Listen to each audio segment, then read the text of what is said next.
Nithyanandam sir, Jegatheeswaran முக்கியமான ஒரு கேள்வியை எழுப்பி அவருடைய முதல் உரையை நிறைவு செஞ்சிருக்கார். எங்க இருக்கு உங்ககிட்ட நிதி?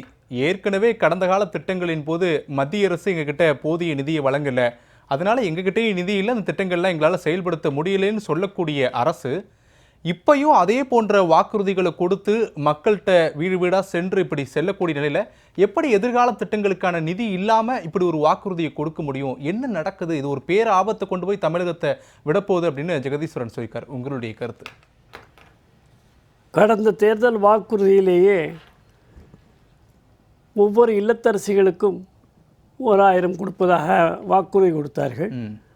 பிறகு ஆட்சிக்கு வந்தவுடனே தகுதி உள்ளவர்களுக்கு 1000 ரூபாய் என்று சொன்னார்கள். இப்பொழுது சில காலமாக ஏதோ குரானா அது என்று காரணம் காமிச்சு அதுவும் இல்லை என்றாகி இருக்கிறது. எல்லோருக்கும் முதல் முறை கிடைத்தவர்களுக்கு 2வது முறை கிடைக்கவில்லை. தகுதி எதன் அடிப்படையில் என்று எவருக்குமே தெரியாது. அவர்கள் விரும்புகிற கட்சிக்காரர்கள் தான் தகுதியா என்று சொன்னால் அது இப்பொழுது வெளிப்பட்டிருக்கிறது. அந்த 1000 ரூபாய் கூட கொடுக்கவில்லை. இப்போ மீண்டும் அதே வாக்குறுதி 1000 ரூபாய் மாதம் உங்களுக்கு கிடைக்க வேண்டுமா, உங்களுடன் ஸ்டாலின் பிடிங்க அப்படின்னு சொல்லி ஒரு படிவத்தை கொடுக்குறாங்க. சாதனை எண்ணிய தேவம் கொடுக்குறாங்க. வீடு வீடாக போகிறாங்க. ஸ்டாலின் அவர்கள் சொல்லுகிறார்கள், 10 நிமிஷம் ஒரு வீட்டில் நீங்கள் செலவழிக்கணும், 10 மணித்துணிகள் செலவழிக்கணும். இப்போ இந்த படிவங்களை கொடுப்பதற்கும் இவர்களுடைய திட்டங்களையெல்லாம் என்ன நிறைவேற்றுகிறார்கள் என்ற ஒரு துண்டு பிரசுரம் கொடுப்பதற்கும் ஒரு வீட்டில் 10 நிமிடம் அவசியமா?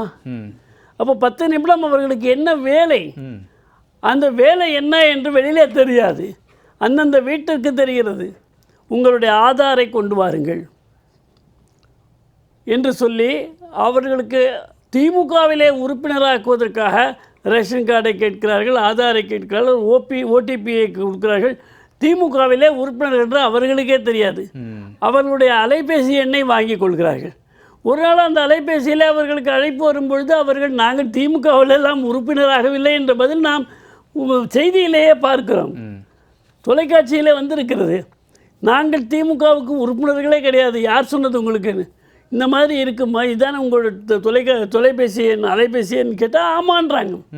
அப்போது யாருக்குமே ஆதார் கார்டுடைய நம்பர் கேட்கக்கூடாது. சரி, கேட்டு வாங்கிட்டீங்க.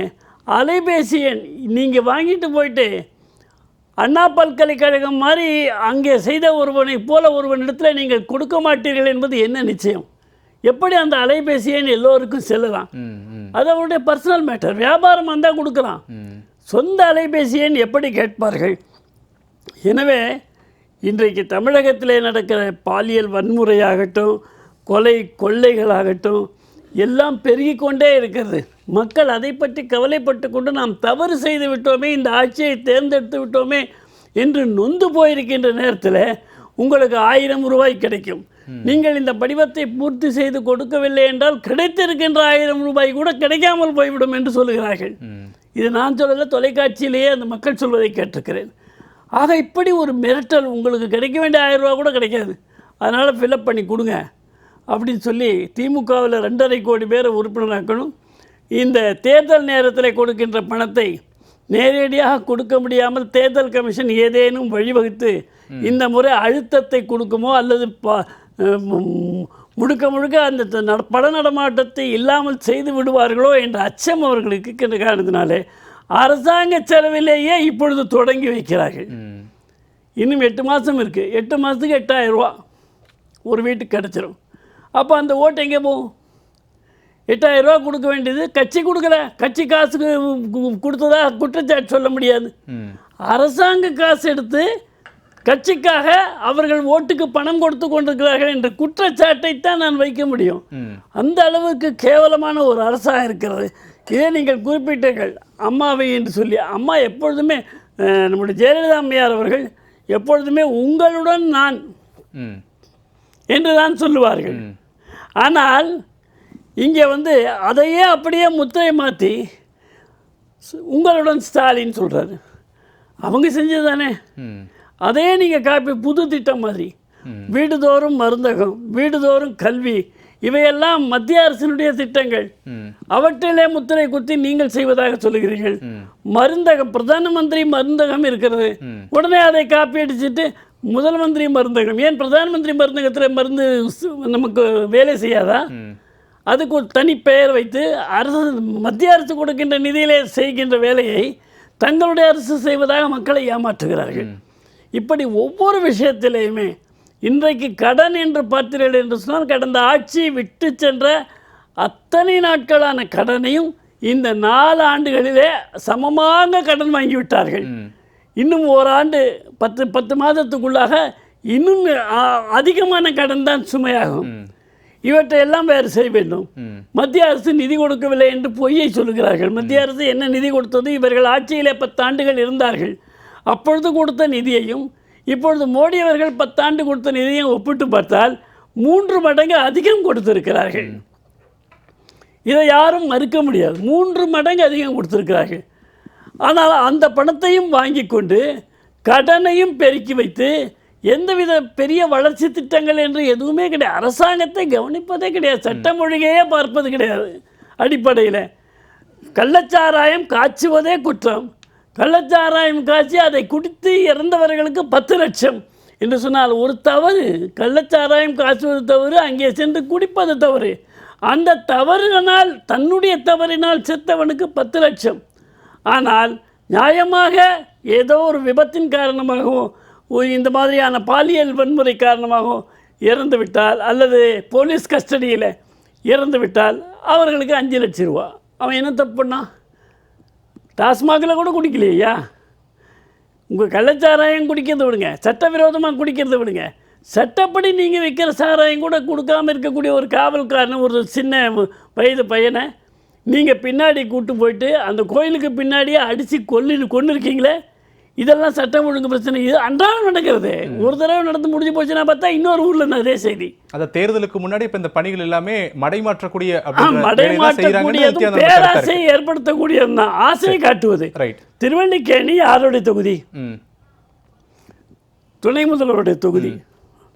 திருவல்லிக்கேணியிலே நேற்றைய தினம் ஒரு சம்பவம் நடந்திருக்கிறது. ஒரு பையனை, அவன் ஒரு அத்லட்டிக் சாதாரண குடும்பத்திலிருந்து, அவனுடைய பழக்க வழக்கங்கள் சரியில்லாமல் அவருடைய தாய் அவரை மீன் விற்று பிழைக்க வைத்தார்கள். அவனை மாற்றினார்கள். அந்த மீனவ குடும்பத்தை சேர்ந்த அந்த பையனை வீட்டுக்கு வெளியிலேயே வெட்டி போட்டிருக்கிறாங்க. துணை முதல்வருடைய தொகுதியில், சென்னையில், தலைநகரத்தில் என்ன நடக்குது? சட்டம் ஒழுங்கு இருக்கிறதா? தமிழ்நாடு ஃபுல்லாக இருக்கக்கூடிய ஒரே கேள்வி தான், சட்டம் ஒழுங்கு தமிழகத்தில் சரியா இருக்கின்றது. அந்த கேள்வியோடு நீங்கள் வச்சிருக்கீங்க, நம்ம தொடர்ந்து பேசலாம். ஒரு பக்கம் பொருளாதாரங்கள் குறித்தெல்லாம் பேசக்கூடிய அதே நேரத்தில் தமிழகம் உண்மையிலேயே வளர்ச்சி பாதையில் தான் இருக்குதா உங்களுடைய பார்வையில்? நிறைவான கருத்து. தமிழகம் கடுமையான வீழ்ச்சி பாதையிலே சென்று கொண்டிருக்கிறது. தமிழகத்தில் ஆட்சி இருக்கிறதா இல்லையா என்று கூட தெரியவில்லை. வன்முறைக்கு மட்டுமே தான் ஆட்சி நடைபெற்று கொண்டிருக்கிறது. போலீஸ் ராஜ்யம் தான் நடந்து கொண்டிருக்கிறது. வேறு எதுவுமே இங்கே சரியாக நடக்கிறதா தெரியல. அது மட்டுமல்லாமல் இன்றைக்கு இந்தியாவிலேயே அதிக வன்கொடுமை, பாலியல் வன்கொடுமை நடப்பது, அதிக கொலைகள் நடப்பது, இவையெல்லாம் ஒப்பிட்டு பார்த்தீர்கள் என்றால் அனைத்து மாநிலத்திலும் தமிழகம் முதலிடத்தை பெற்றிருக்கிறது.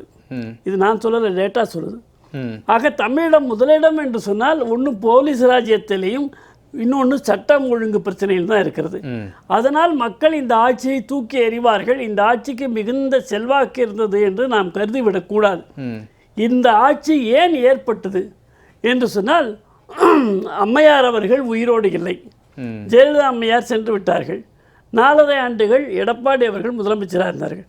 எம்ஜிஆர் அவர்களையோ ஜெயலலிதா அம்மையாரையோ ஒப்பிட்டு எடப்பாடி தன்னை நினைத்து கொண்டு மக்கள் மத்தியிலே சென்றார்.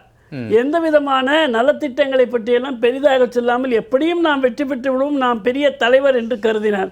அந்த காரணத்தினால தான் 3 விழுக்காட்டில் திமுகவுக்கு விட்டு கொடுக்க வேண்டியதாச்சு. அதை நம்ம பார்த்தோம்.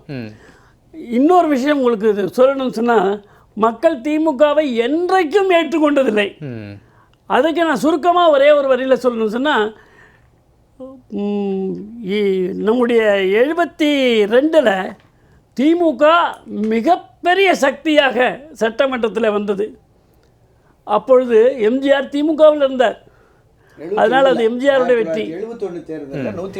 71 அப்போ எம்ஜிஆர் அவர்கள் இருந்தார்கள். அந்த பலத்திலே தான் இவர்கள் வந்தார்கள். 67ல் எம்ஜிஆருடைய படத்தை போட்டுத்தான் வந்தார்கள். எம்ஜிஆர் திராவிட முன்னேற்ற கழகத்திலிருந்து வெளியேற்றப்பட்டவுடன் ஒரு தேர்தலில் கூட எம்ஜிஆர் உயிரோடு இருக்கின்ற வரையிலும், அவர் அமெரிக்காவில் படுத்த படுக்கையாக இருக்கின்ற நேரத்திலும் கூட, ஜெயலலிதா அம்மையார் இருக்கின்ற வரையும் கருணாநிதியால், ஸ்டாலின் அவங்க அப்பா கருணாநிதியால் எதுவுமே செய்ய முடியவில்லை. ஆனால் அதிமுக ஆட்சிக்கு வருகின்ற நேரத்தில் எல்லாம், பல தேர்தலில் அதிமுக ஆட்சிக்கு வந்திருக்கேன், ஒரு முறை கூட எதிர்கட்சியாக கூட திமுகவை மக்கள் வரவேற்கவில்லை. எதிர்கட்சி அந்தஸ்தை கூட பெறாத திமுகவாகத்தான் மக்கள் வைத்திருந்தார்கள். எனவே மக்கள் திமுகவை எந்த காலத்திலும் விரும்பவில்லை. இப்பொழுது ஜானகி ஜெயலலிதா அணி பிரிந்த பொழுது ஒரு முறை வந்தார்கள். அப்பொழுது எதிர்கட்சி அதிமுகவாக இருந்தது, அங்கீகரிக்கப்பட்ட எதிர்கட்சி. இந்த எடப்பாடி அவர்கள் ஆட்சிக்கு பிறகு 10 ஆண்டுகள் ஆண்ட பிறகு எம்ஜிஆர் ஜெயலலிதா இல்லாத ஒரு சூழ்நிலையிலும் எடப்பாடி இந்த தேர்தலை எளிதாக வென்றுவிடலாம் என்று கருதிய காரணத்தினாலும் தோற்கடிக்கப்பட்டது. எனவே திமுகவிற்கு என்றைக்குமே தமிழக மக்கள் ஆதரவு கொடுத்தது கிடையாது, எதிர்கட்சி அந்தஸ்தையும் கொடுத்தது கிடையாது. வரலாற்று பூர்வமான ஒரு உண்மை என்று சொன்னால், தமிழக சட்டமன்றத்தில் ஒரு சீட்டு மட்டுமே வெற்றி பெற்ற ஆண்ட கட்சி திமுக.